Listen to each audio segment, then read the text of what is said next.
Hello everyone, दृष्टि के इस नए लर्निंग प्लेटफॉर्म में एक बार फिर से आपका स्वागत है। मैं हूं गीतांजलि। जैसा कि आप सभी जानते हैं कि हम ज्योग्राफी के एक खास पूरी सीरीज पर चर्चा कर रहे हैं जिसका नाम है ज्योग्राफी कंसेप्ट टॉक।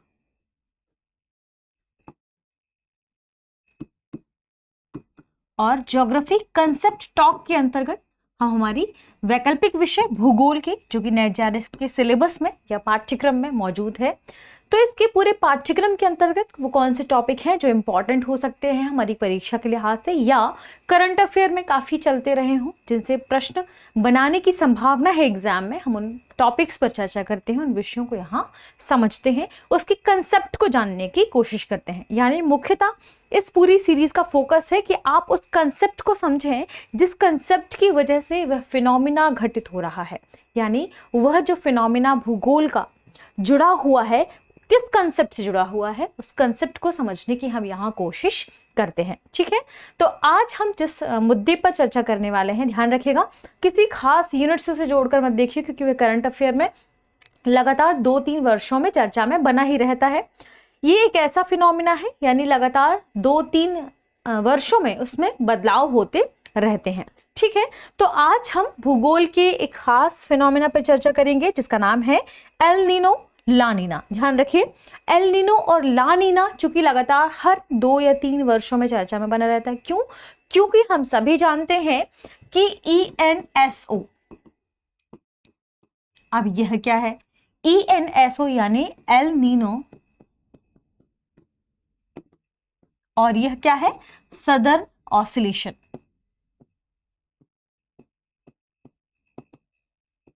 ये बहुत ही महत्वपूर्ण कंसेप्ट है किसका? ज्योग्राफी का। ठीक है, सदर्न ऑसिलेशन के तहत या आप कहें कि एल नीनो के तहत किसके बारे में चर्चा की जाती है? तो इसके अंतर्गत चर्चा की जाती है सदर्न हिस्से पर, यानी यदि आप पृथ्वी की बात करें तो किसके?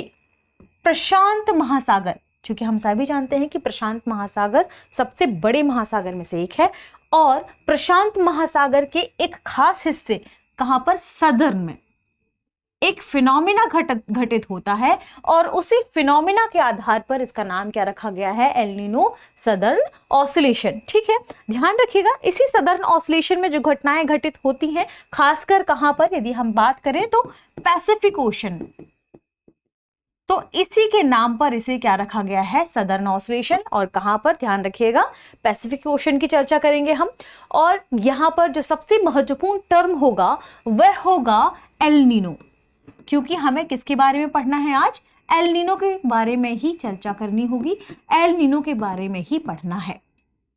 जब भी आप वायुमंडल की परिसंचरण की बात करेंगे, वायुमंडल में हवाओं की गति, दिशा, इनके बारे में चर्चा करेंगे, इनमें होने वाले बदलावों के बारे में चर्चा करेंगे, तो एल नीनो ला नीना लगातार चर्चा में बना रहेगा। ध्यान रखिए, सदर्न ऑसिलेशन यानी क्या? सदर्न ऑसिलेशन का मतलब यह है कि पैसिफिक ओशन में एक ऑसिलेशन की क्रिया चल रही है। अब यह ऑसिलेशन की क्रिया किसके मध्य चल रही है? यह ऑसिलेशन की क्रिया चल रही है गर्म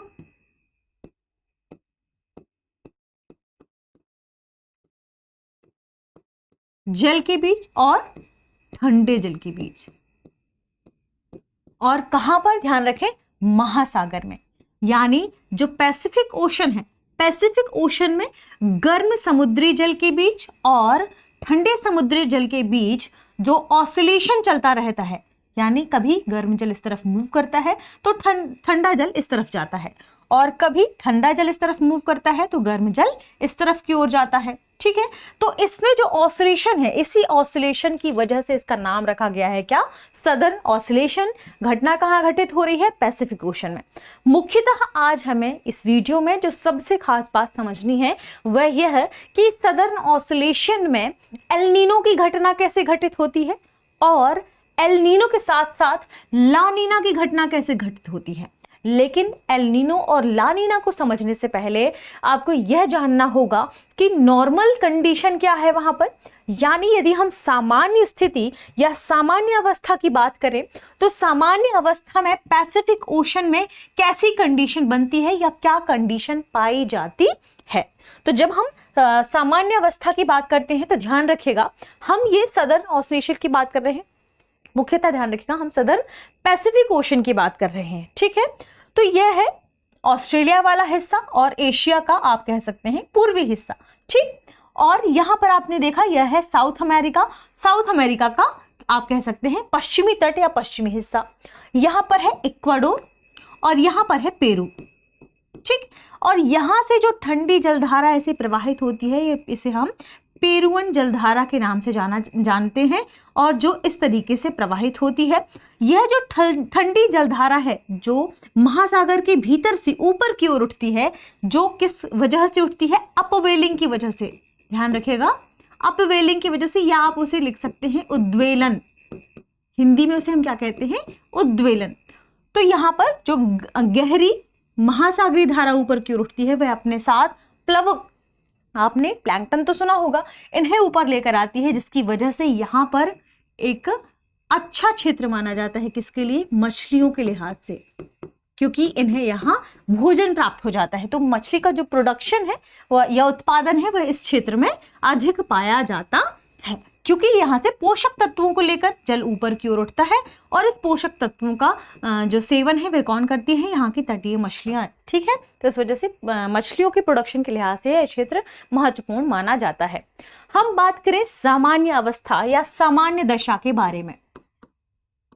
ठीक, चूंकि एल नीनो समझना है तो एल नीनो या ला नीना से पहले देखते हैं सामान्य दशा क्या है साउथ ओशन में या कहें पैसिफिक ओशन के सदर्न वाले हिस्से में।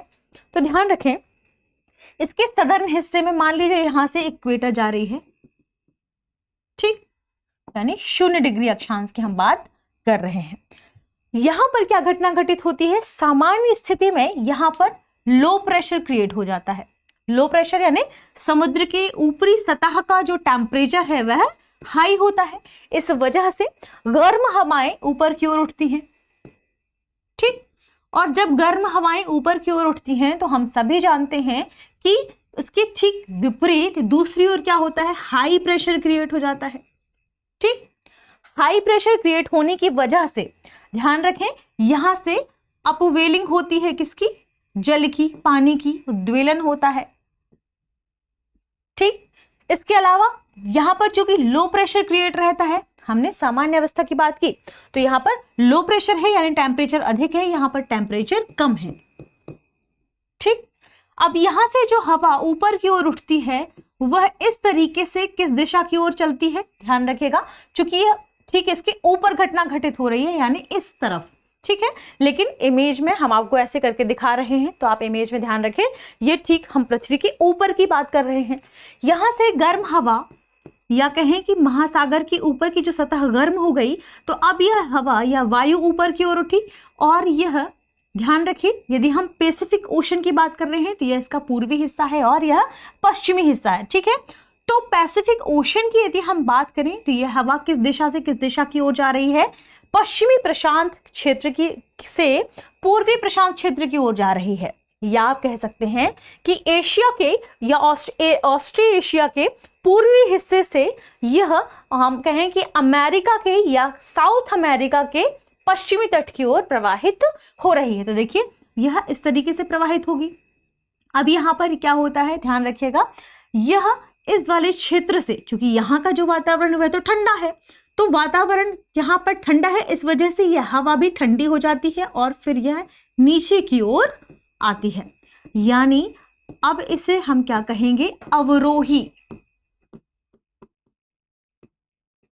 ठीक है, यानी वायु का अवरोहण हो गया और यहां पर वायु का आरोहण हो रहा था। ठीक है, यानी वायु ऊपर की ओर उठ रही थी, यहां पर वायु का अवरोहण हो गया। और जैसे ही यह वायु नीचे आती है तो यहाँ पर क्या हो जाती है, ठंडी हो जाती है। और ऑलरेडी ठंडी थी, यहाँ से भी ठंडा जल आया और यहाँ पे है ठंडी कंडीशन बन गई। और ध्यान रखिएगा यहाँ पर हाई प्रेशर क्रिएट हो गया, उच्च वायुदाब प्रवणता यहाँ पर स्थापित हो गई। और उच्च वायुदाब प्रवणता स्थापित होने से क्या हुआ, यहाँ पर मौसम कैसा रहता है, हमेशा ध्यान रखें कि यहाँ पर वर्षा की जो कंडीशन है वह नहीं बन पाती, क्योंकि यहाँ पर बादल नहीं बन पाते। जबकि ठीक इसके ऑपोजिट यदि हम देखें तो ऑस्ट्रेलिया की यदि आप पूर्वी हिस्से की बात करें या उसके उत्तर पूर्वी हिस्से की बात करें तो यहाँ पर लो प्रेशर होने से चूंकि वायु ऊपर की ओर जाती है, संवहन की क्रिया होती है और संवहन के बाद यहाँ पर बादलों का निर्माण होता है और यहाँ अत्यधिक वर्षा या वर्षा वाला जो क्षेत्र है वह यहाँ पर वर्षा होने लगती है। इस रीजन पे वर्षा का मुख्य कारण क्या है, यही, यानी सामान्य दशाओं में ऑस्ट्रेलिया के ऊपरी वाले हिस्से में या ऑस्ट्रेलिया के आप इस हिस्से या इस हिस्से में वर्षा की यदि बात करें, आप बात करें यदि इंडोनेशिया वाले क्षेत्र में वर्षा की, तो यह कब होती है, जब इस वाले हिस्से में लो प्रेशर क्रिएट होता है, टेम्परेचर यहाँ पर अधिक होता है तो यहाँ पर वर्षा कराता है। ठीक है, यानी यह सामान्य दशा में यह कंडीशन यहाँ पर बनती है। इसके अलावा एक और बात ध्यान रखिएगा, इसमें और कौन कौन सी चीजें सहायक होती हैं। इसमें सहायक होती हैं व्यापारिक पवनें, ट्रेड विंड, जो कि ऐसे इस तरह से प्रवाहित होती हैं, इस तरह से सदर्न में इस तरीके से प्रवाहित होती हैं, साउथ में इस दिशा में और नॉर्थ में कहाँ, दक्षिण पश्चिमी दिशा में। जबकि हम बात करें यदि कि साउथ पोल से किस ओर प्रवाहित होती हैं व्यापारिक पवनें, तो भूमध्य रेखा की ओर। ध्यान रखें जब ये इस तरीके से आगे बढ़ती हैं तो यह उत्तर पश्चिम की ओर प्रवाहित होती है। ठीक है, अब यदि हम बात करें इनकी उत्तर पूर्व, ध्यान रखें उत्तर पश्चिम की ओर प्रवाहित हो रही हैं। ये तो हमने बात की कि व्यापारिक पवनें, चूंकि इस कंडीशन को यहां पर ये व्यापारिक पवनें क्या है, तीव्र हैं, तेज चल रही हैं, नॉर्मल डेज की बात कर रहे हैं हम सारी चीजों के बारे में यहां पर चर्चा कर लेंगे। तो तेज व्यापारिक पवनों के चलने से और यहां से जो ठंडा जल आ रहा है, ठीक है, इस ठंडे जल की वजह से अब पूरा इस तरफ इसका भी हिस्सा इन व्यापारिक पवनों की वजह से जो जल है महासागर का ऊपरी सतह का वह भी इस तरीके से प्रवाहित होने लगेगा। तो यह पूरी तरीके से इस तरफ प्रवाहित होने लगा इस दिशा में। यह व्यापारिक पवनें भी यहाँ के जो गर्म जल है महासागर की जो ऊपरी सतह है वो उसे भी इस तरीके से प्रवाहित करने लगा। तो पूरा का पूरा जो शिफ्ट है महासागर का वह ऊपरी सतह का, गर्म जल सतह का, वह इस तरफ हो गया। तो यहाँ पर लो प्रेशर और पैदा हो गया, यानी लो प्रेशर की कंडीशन और बढ़ गई, टेम्परेचर और बढ़ गया। तो जब यहाँ पर टेम्परेचर और बढ़ गया, लो प्रेशर और बढ़ गया, तो और भी अधिक जो यहाँ पर जल है वह वाष्पीकृत होगा, संवहन की क्रिया बहुत अधिक होगी, यहाँ बहुत अधिक मात्रा में बादल बनेंगे और वर्षा भी बहुत अधिक होगी। और इसे पॉजिटिव सेंस में लिया जाता है। चूंकि जब यह कंडीशन और अधिक बढ़ जाएगी तो इस कंडीशन को क्या कहा जाता है, ध्यान रखें, जब व्यापारिक पवनों की गति बहुत अधिक तेज हो जाती है और साथ में लो प्रेशर की कंडीशन यहां ज्यादा बढ़ जाती है, तो इसे हम ला नीनो के तौर पर देखते हैं। यानी ला नीनो की कंडीशन क्या है, एक पॉजिटिव कंडीशन है जो सामान्य दशा को और बढ़ा देती है। ठीक है, तो ध्यान रखिएगा, अभी तक हमने सामान्य दशा में क्या देखा कि ऑस्ट्रेलिया के पूर्वी हिस्से में या आप कहें कि पैसिफिक ओशन के पश्चिमी हिस्से में, लेकिन कहां पर, सदर्न, हम ऑस्ट्रेलिएशन की बात, सदर्न ओशन की बात कर रहे हैं, सदर्न पैसिफिक ओशन की बात कर रहे हैं। ठीक है, तो सदर्न पैसिफिक ओशन में पश्चिमी जो ऑस्ट्रेलिया वाला हिस्सा है या इसके ओशन के पश्चिमी हिस्से में लो प्रेशर क्रिएट हो जाएगा, टेम्परेचर अधिक हो जाएगा, बहुत अधिक मात्रा में संवहन होगी और यहाँ पर बहुत अधिक मात्रा में वाष्पन होगा। इसके बाद यहाँ पर बादलों का निर्माण होगा और बहुत अधिक मात्रा में वर्षा होगी जो इस पूरे क्षेत्र के लिए अच्छी मानी जाएगी। तो इस कंडीशन को हम क्या कहेंगे, जब इस सामान्य स्थिति को और अधिक बढ़ा दिया जाता है तो इस कंडीशन को कहते हैं ला नीनो की कंडीशन। यानी ला नीनो की कंडीशन अच्छी कंडीशन मानी जाती है। साथ में ला नीनो की कंडीशन में जब जितना अधिक यहाँ लो प्रेशर क्रिएट होगा, ठीक उसके विपरीत जो साउथ अमेरिका का इक्वेटर या कहें हम पेरू वाला हिस्सा है, इक्वाडोर या पेरू वाला हिस्सा है, यहां पर और अधिक हाई प्रेशर क्रिएट होगा, बहुत अधिक हाई प्रेशर क्रिएट होगा, शुष्क मौसम होगा। ध्यान रखिएगा, शुष्क मौसम के साथ साथ आपने देखा होगा यहीं पर डेजर्ट वगैरह ज्यादा है। तो जो डेजर्ट की कंडीशन है वो किस वजह से बनती है? इसी वजह से बनती है। क्यों? क्योंकि यहां पर हाई प्रेशर बना रहता है। सामान्य अवस्था में हमने तो यही देखा, ठीक है। तो यहाँ पर डेजर्ट वगैरह या रेगिस्तानी वाला जो हिस्सा है वह यहाँ पर ज्यादा देखने को मिलता है। साथ में यहाँ पर मछलियों का उत्पादन अधिक होता है, क्योंकि यहाँ पर जो अंदर का जो महासागर की गहरी सतह है, यहाँ से जल का क्या होता है? अपवेलिंग होता है। तो यहाँ पर पोषक तत्वों वाला जल ऊपर की ओर आता है, इसलिए यहाँ पर मछलियों का उत्पादन अधिक होता है। यह हमने देखा सामान्य दशा में। और सामान्य दशा जब थोड़ी सी और अधिक बढ़ जाए, कब बढ़ जाती है? वह ला नीनो की कंडीशन में। यानी जब, यदि हम चर्चा में आपने देखा होगा कि ला नीनो, ध्यान रखिए, जब ला नीनो चर्चा में आता है तो ला नीनो पॉजिटिव कंडीशन को यहाँ पैदा करता है, ठीक है, पॉजिटिव कंडीशन बनाता है, क्योंकि इस पूरे क्षेत्र में अधिक लो प्रेशर को क्रिएट कर देता है। तो ध्यान रखिएगा, यहाँ पर शिफ्टिंग हो रही है, आपने देखा किसकी? यहाँ पर अभी जो लो प्रेशर था, लो प्रेशर और अधिक बढ़ गया तो इसका विस्तार और अधिक हो गया, लो प्रेशर का, और अधिक ऊपर अधिक मात्रा में वाष्पन हुआ और वर्षा की मात्रा बढ़ गई, ठीक है, शिफ्टिंग हुई ना। यहाँ से लो प्रेशर यानी ऊपरी समुद्री सतह का इस तरफ शिफ्टिंग हुई, और जो गहरी समुद्री सतह है, ठंडा जल है, वह इस तरफ शिफ्ट हुआ। अब दूसरी कंडीशन है एल नीनो की कंडीशन। अब देखते हैं हम कि आखिर एल नीनो क्या है। तो एल नीनो को समझने के लिए आप एक इमेज को ध्यान से देखिए, वह है ये। अभी हम किसके बारे में बात कर रहे थे? हम बात कर रहे थे नॉर्मल ईयर्स के बारे में या नॉर्मल कंडीशन के बारे में।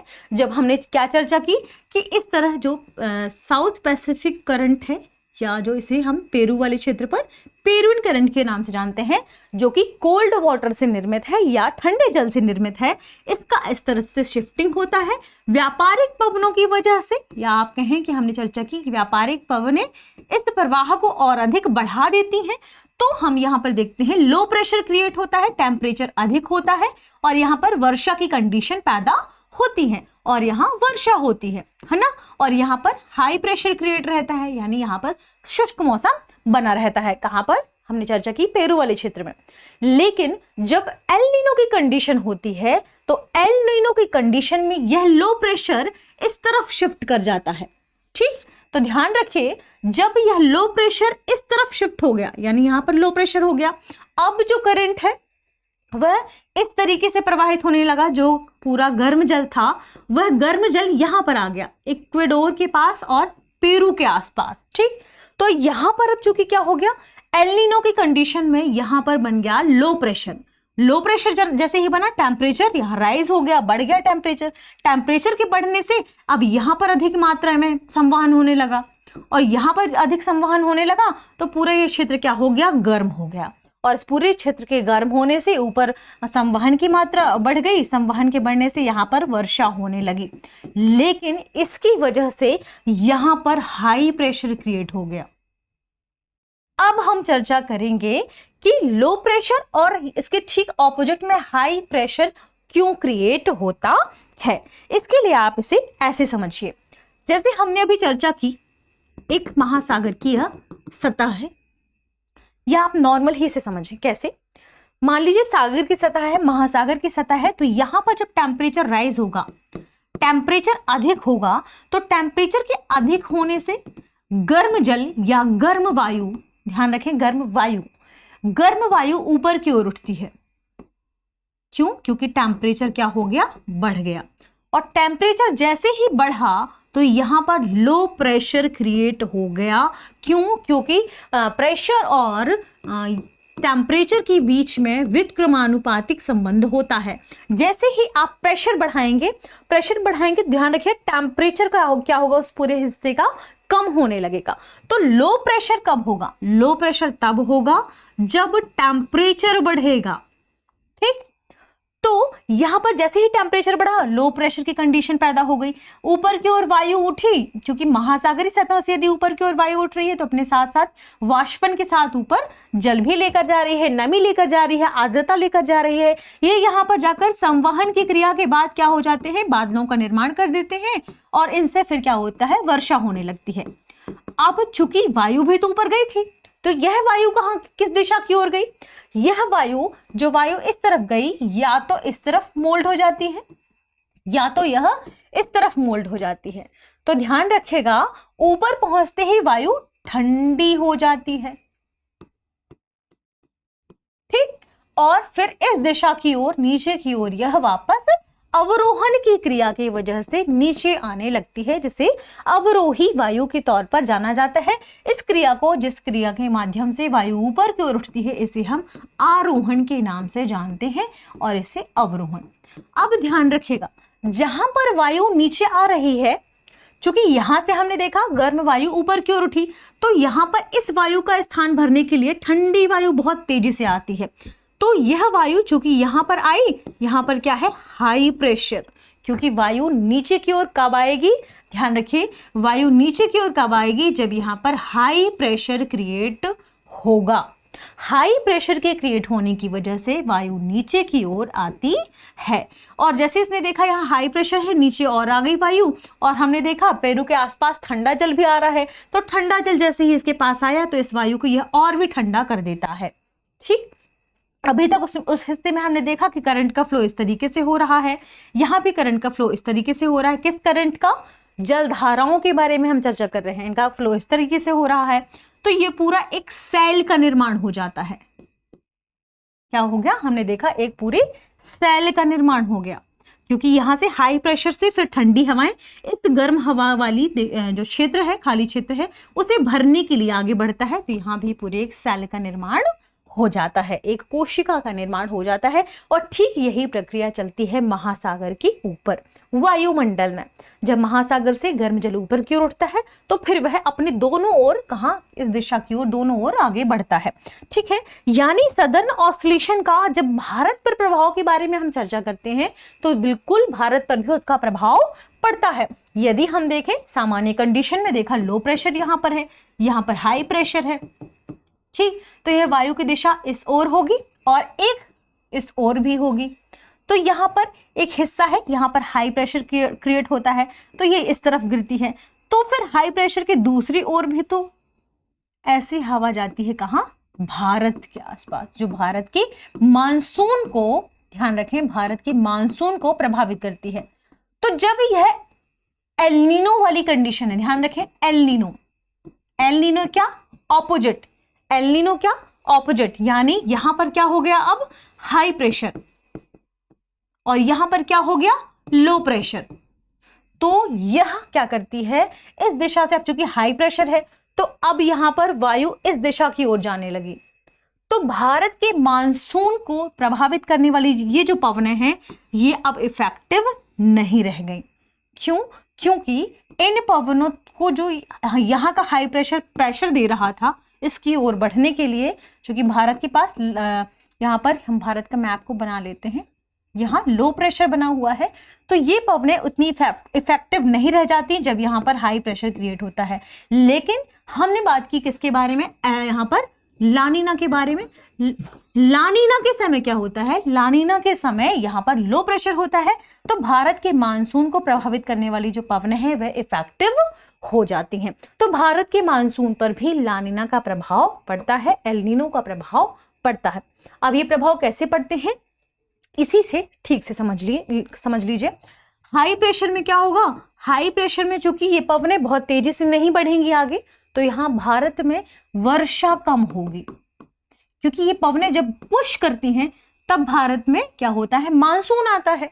अब ये पवनें पुश ही नहीं करेंगी तो भारत में वर्षा कम होगी, यानी सूखा की स्थिति बढ़ जाएगी।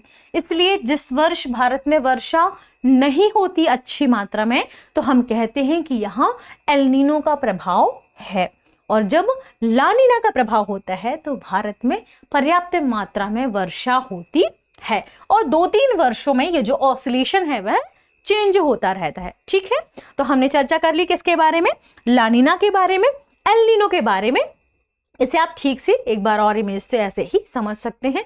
ठीक है, हमने देखा भी कि कहां पर जब यहाँ हाई प्रेशर क्रिएट हो जाएगा तो यहाँ लो प्रेशर, जो कि एक जो लो प्रेशर होता है यानी यहाँ वर्षा हो गई। फिर जो हमने बात की एशिया के पूर्वी हिस्से और ऑस्ट्रेलिया वाले हिस्से में, तो यहाँ पर हाई प्रेशर की वजह से क्या होगी, वर्षा नहीं होती है। ठीक, तो इसकी वजह से पूरा क्षेत्र प्रभावित होता है एल नीनो के समय। जबकि लानीना के समय क्या होता है, लानीना के समय हमने देखा कि पेरू वाला करंट भी इस तरफ से फ्लो हो रहा है, व्यापारिक पवनों का प्रभाव, जो प्रभाव है वह भी पॉजिटिव है, जिस वजह से पूरा शिफ्ट जो लो प्रेशर का है वो इस तरफ आ जाता है। और लानीना इस कंडीशन को और बढ़ा देता है, क्योंकि व्यापारिक पवनें यहाँ और अधिक उच्च हो जाती हैं, इनका प्रभाव और तेजी से बढ़ता है। तो यहाँ पर लो प्रेशर और विस्तारित होता है। लो प्रेशर के और अधिक विस्तारित होने से पूरी जो पवनें हैं उनका प्रवाह और तेजी से होता है और यहाँ पर्याप्त मात्रा में वर्षा होती है। ठीक है, तो हमने समझा किसे, लानीना के बारे में, हमने समझा एल नीनो के बारे में, और हमने यह भी समझा कि इस पूरे क्षेत्र में जो मौसम में बदलाव होता है वह किस प्रकार से होता है।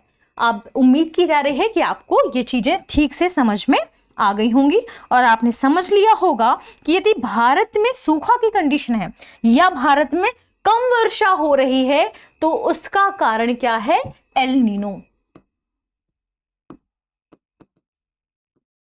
क्यों, क्योंकि एल नीनो की वजह से हमने देखा कि ऑस्ट्रेलिया वाले हिस्से में या एशिया के पूर्वी हिस्से में लो टेम्परेचर वाला या लो प्रेशर वाला जो क्रिएशन था वह बदल गया। वहां पर क्या हो गया, हाई प्रेशर हो गया, और वहां पर हाई प्रेशर के क्रिएट होने से भारत में उसका प्रभाव क्या पड़ा कि भारत में वर्षा की मात्रा कम हुई, क्योंकि मानसून को प्रभावित करने वाली जो पवनें थी वे अफेक्टिव नहीं रह गई।